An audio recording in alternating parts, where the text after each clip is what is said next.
Assalamualaikum warahmatullahi wabarakatuh.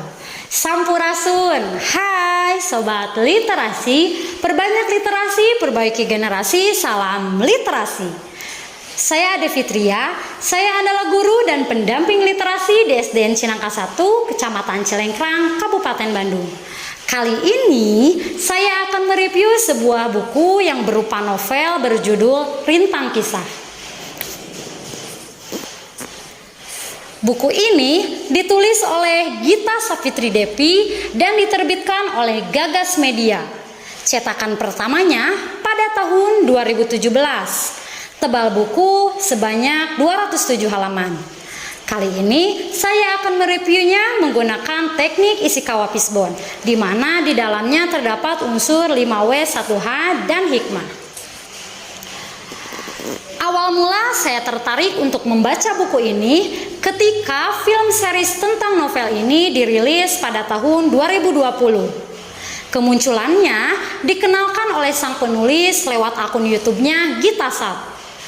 Tetapi karena jalan cerita pada filmnya yang tidak terlalu complicated membuat saya penasaran dan ingin mengetahui jalan ceritanya dari versi novel.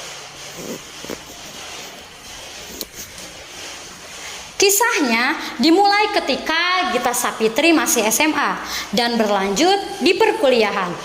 Gita Savitri bersekolah SMA di salah satu sekolah unggulan di Jakarta dan melanjutkan kuliah di Freie Universität Berlin, Jerman.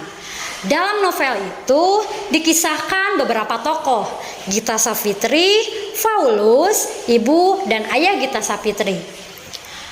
Berkisah tentang perjalanan suka duka perkuliahan Gita Savitri di Jerman. Dulu ketika masih SMA, Gita bukanlah siswa yang pintar dan ambisius. Bahkan sampai masa akhir persekolahan, dia masih belum bisa menentukan passion dan bakat yang ia miliki. Sampai pada akhirnya dia memutuskan untuk masuk di Fakultas Desain dan Seni Rupa Institut Teknologi Bandung. Kelulusannya di ITB kurang disambut baik oleh sang ibu. Sang ibu malah menawarkan Gita untuk masuk kuliah di Jerman. Keputusannya untuk menguliahkan Gita di Jerman karena dirasa menjanjikan dan juga menjadi salah satu impian Gita dari kecil. Namun, untuk berkuliah di luar negeri ada beberapa persyaratan yang harus dipenuhi. Salah satunya harus sudah berusia 18 tahun. Namun pada saat itu usia Gita masih 17 tahun. Gita menghabiskan 1 tahun masa menganggurnya dengan menciptakan memori-memori di kota kelahirannya dan kursus bahasa Jerman. Setahun kemudian, Gita berangkat ke Jerman untuk berkuliah.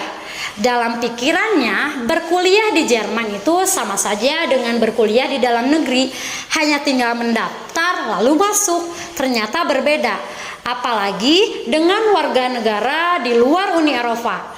Mereka harus mengikuti student college selama 2 tahun. Studkul ini tentang mata pelajaran SMA yang berupa eksak dan bahasa Jerman. Awalnya Gita merasa putus asa dan ingin kembali saja ke Indonesia. Namun lama-kelamaan dia merasa harus bersungguh-sungguh karena dia sudah berada di Jerman. Dan pada akhirnya dia lulus dan mengambil Fakultas Kimia Murni di Universitas Freie Berlin, Jerman.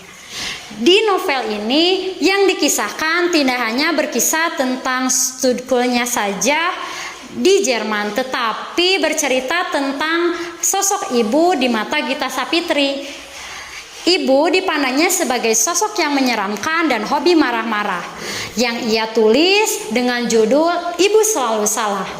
Namun di akhir cerita, dia menjadi harmonis dengan sang ibu karena sang ibu berjuang untuk pendidikannya.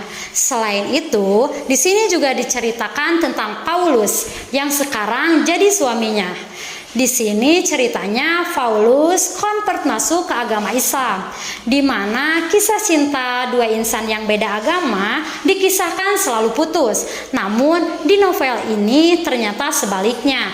Juga diceritakan tentang pandangan Gita terhadap agama Islam yang ia ceritakan secara general. Kemudian di akhir novel dia bercerita tentang blog-blog tulisannya karena dia adalah seorang blogger, YouTuber, dan bisa dibilang seorang selebgram. Dari buku ini kita bisa belajar bahwa kita belum tentu mendapatkan apa yang kita ingin. Ketika itu sudah terjadi, kita harus bisa menerima dan menghadapinya dengan bijaksana, atau kita tidak akan mendapatkan apa-apa dari hidup ini. Novel ini juga memotivasi kita bahwa usaha yang sungguh akan menghasilkan sesuatu yang maksimal, dan juga bagaimana caranya menghadapi hidup dengan syukur dan ikhlas. Buku ini sangat menarik bagi saya, terutama dilihat dari segi fisiknya. Dari cover, pemilihan warna biru yang tidak mencolok, dan juga potret Gita, dan pemilihan huruf yang kekinian dan milenial. Di dalamnya juga Gita menambahkan gambar-gambar yang ia sisipkan. Kemudian dia juga menambahkan desain pattern yang terlihat modern dan juga nyentrik. Bahasa yang digunakan pun cukup mudah dipahami. Dia menggunakan alur cerita maju, di mana penceritaannya secara sistematis dari masa SMA ke masa perkuliahan. Gita juga menggunakan sudut pandang orang pertama serba tahu, di mana penggunaan kata aku sebagai penjabaran dari buku ini. Namun ada sedikit kekurangan yang saya temukan dari buku ini. Novel ini tidak terdapat daftar isi di dalamnya, dan juga penggunaan kata-kata berbahasa Inggris yang tidak dibarengi dengan artinya membuat orang yang ingin membaca yang tidak terlalu paham dalam bahasa Inggris menjadi sedikit bingung. Namun, di balik itu semua, novel ini sangat menarik untuk kalian yang ingin mengetahui bagaimana sistem perkuliahan di luar negeri. Dan juga cukup memotivasi setiap orang yang sedang putus asa untuk bangkit menghadapi kehidupannya. Di dalam buku ini ada salah satu quotes yang menarik di hati saya. Dari banyaknya kata-kata bijak yang ada dalam buku ini yang ia tuliskan. Salah satunya adalah di halaman 161 tentang nasihat Gita terhadap diri sendiri yang ia tulis dalam bahasa Inggris. Whatever that might come, you and I just need to do well. Be nice to ourselves, to people around us. Because we are given only one chance, we only live once. The key to live a happy life is to always be grateful, and don't forget to magic word ikhlas, ikhlas, ikhlas. Begitulah yang kita sampaikan.